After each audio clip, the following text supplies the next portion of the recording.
தினம் ஒரு தியானம். உன் சந்ததியை பூமியின் தூளைப் போல பெருக பண்ணுவேன். ஆதியாகமம் அதிகாரம் 13 வசனம் 16.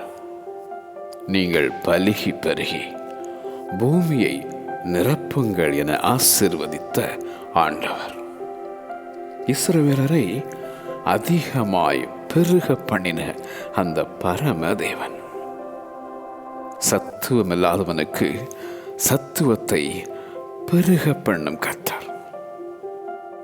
ஒருவனாயிருக்கையில் ஆபிரகாமை அழைத்து ஆசீர்வதித்து அவனை பெருக பண்ணின ஆண்டவர் பக்தி விருத்தி அடைந்து கர்த்தருக்கு பயப்படுகிற பயத்தோடும் பரிசுத்த ஆவியின் ஆறுதலோடும் நடந்து பெருகின அந்த ஆதி திருச்சபைகள் உங்கள் எல்லா காரியத்திலேயும் பெருகுவீர்களாக என வாழ்த்தும் அந்த அப்போஸ்தலனாகிய பவுல். பெருக பண்ணும் ஆண்டவர் உங்களையும் பெருக பண்ணுவார்.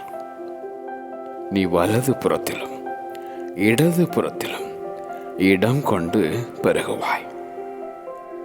விசாலமாக்கு, விரிவாகட்டும்.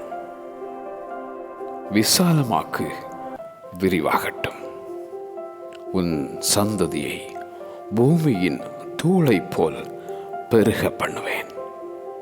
உன் சந்ததியை பூமியின் தூளைப் போல் பெருக பண்ணுவேன். ஆமென்.